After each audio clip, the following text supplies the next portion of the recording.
Hi everyone! Welcome to the Empath Tarot Guides, another love reading, timeless and general or collective.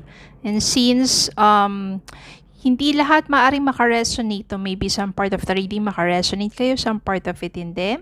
Tingnan natin ngayon kung anong mensahe sa atin at mga gabay sa buhay sa pag-ibig ang ating mababatid. Okay?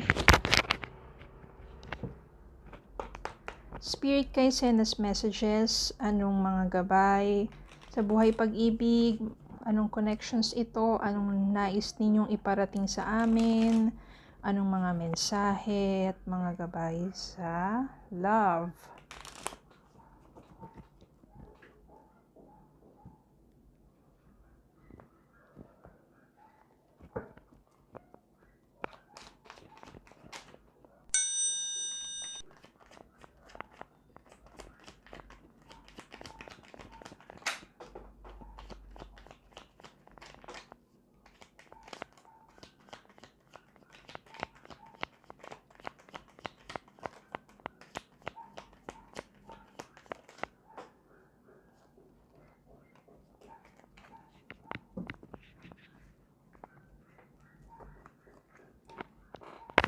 Meron tayo ditong sun.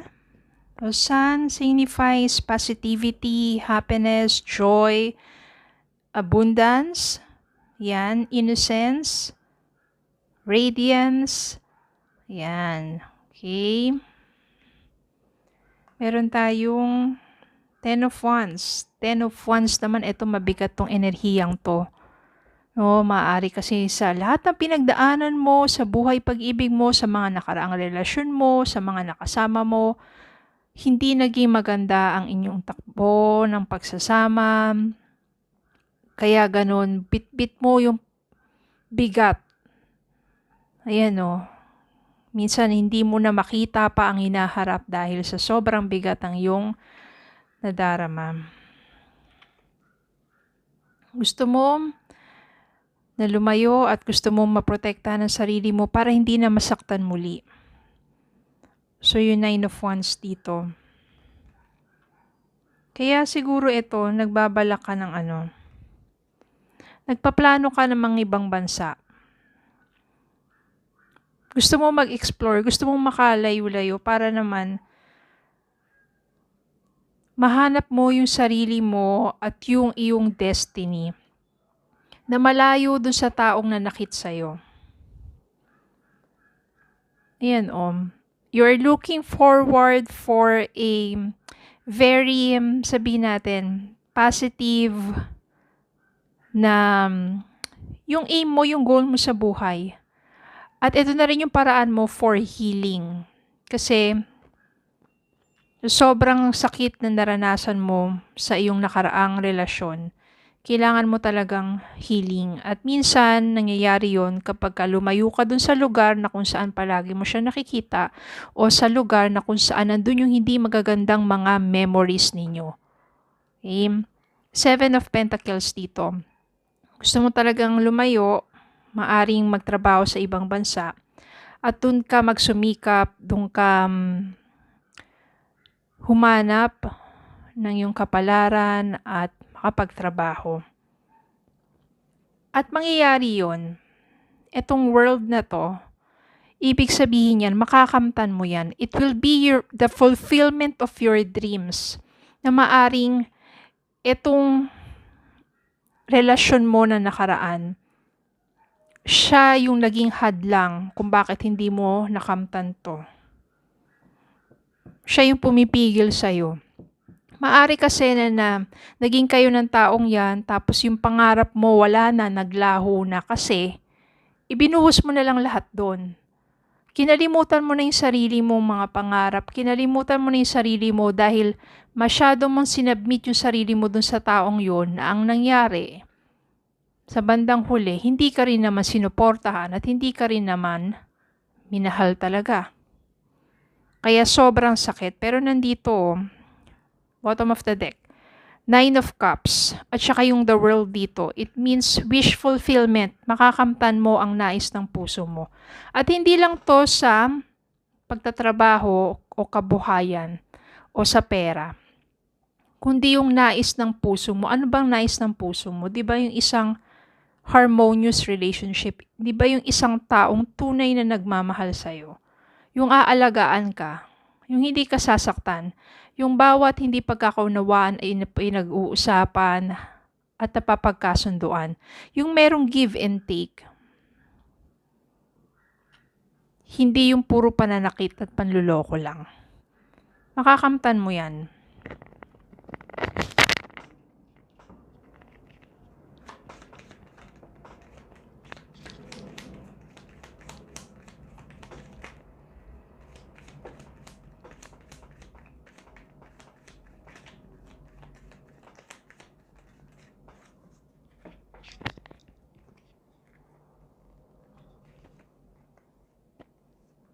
Ayan o.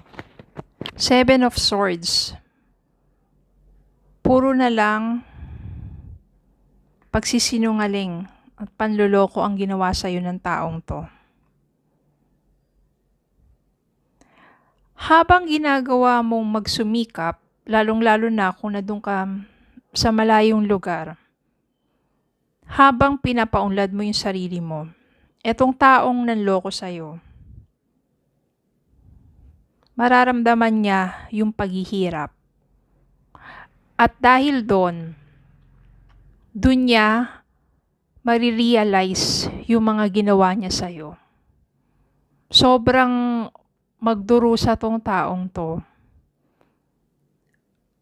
At doon siya magsisisi. Ganun naman talaga eh. Kapag wala na sa'yo yung isang tao, doon mo mararamdaman yung kahalagaan nito. At yun yung malaking pinagsisisihan niya. Yung ginawa niya sa'yo. Na panluloko. At pananakit. Kaya itong taong to, hindi ito makakatulog dahil babagabagin siya ng kanyang konsensya. Kasi ito judgment. Ginising siya ng kanyang konsensya. Ang laki kasi ng kasalanan niya sa'yo. Pero dumating yung point dun sa buhay niya na kung saan naranasan niya yung sakit, yung dusa, at doon, lalong-lalo na, yung konsensya niya, inuusig siya. Lalo na kung mag-asawa kayo. Ang dami niyang sa'yo, ang dami niyang ginawang hindi magagandang bagay sa'yo. No, hindi lang siguro third party to, kundi pananakit, physical, at saka pagdating din sa, sabihin natin, sa pera, sa naipundar mo. No, parang ang dami niya nakuha sa'yo, pinapaikot-ikot ka niya, na manipulate, sinasaktan pa physical, at yung paulit-ulit na panluloko. Pero ang maganda dito kasi ikaw, ito rin energy mo rin to natauhan ka na sa taong to. Talagang nilayasan mo na tong taong to at nagpakalayo-layo ka. At ang ginawa mong paraan as in yung pagsusumikap mo to take revenge. Yun yung magandang revenge. Yung ipakita mo sa kanya na ito yung taong sinaktan mo, na ito yung taong niloko mo, na ngayon isang matatag at isang maunlad. 'Di ba? Kapag ka ganun, tinataas mo yung sarili mo. Tinataas mo yung sarili mo sa pedestal at habang tumataas ka, yung taong nanloko sa'yo at nanakit sa'yo, siya naman ngayon yung babalikan ng karma at siya naman ngayon yung ibinababa. Ganyan po mag-work ang law of karma.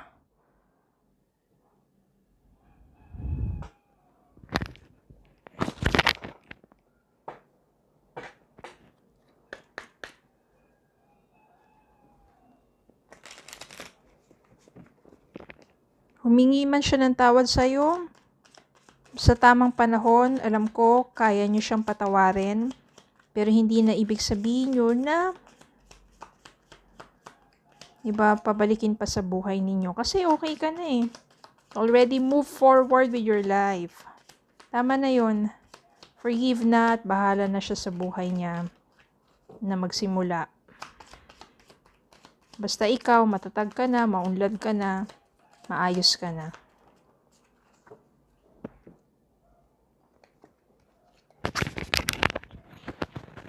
Ito po, healing heart.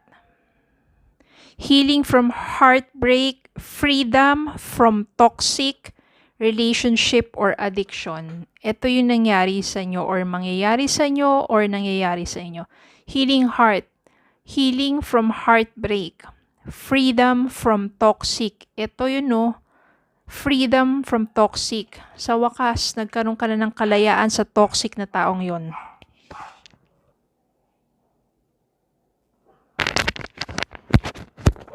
Decide. Ayan, decide. It's time to make a decision. Being on the fence drains your energy. No matter what you choose, it will be the exact right thing for your spiritual path. Channel your energy, be decisive, learn, grow, decide. Siguro ito po yung mensahe para dyan sa iba na hanggang ngayon hindi pa makapagdesisyon kahit na sobrang sakit at sobrang bigat na ng nararanasan nila, kahit na sabihin natin ay paulit-ulit na yung pananakit sa kanila ng person nila, pero nandyan pa rin at hinahayaan pa rin magdusa, you have to decide. You have to make a decision for your spiritual path, para sa ikabubuti mo. You have to decide in order for you to respect yourself, to love yourself, and to take care of yourself. Not allowing that person to hurt you over and over again. You have to decide for yourself. Para dun na mag-start yung healing. Kasi hanggang hindi ka nagde-decide at hinahayaan mong patuloy kang saktan ng taong yan, hindi mangyayari to, yung freedom from toxic. Kaya you have to decide to free yourself from that toxic person. Okay? So yun lang po. Maraming salamat po for watching. Please don't forget to like, share, comment, and subscribe. Follow me in Facebook and TikTok. Have a good day po and God bless.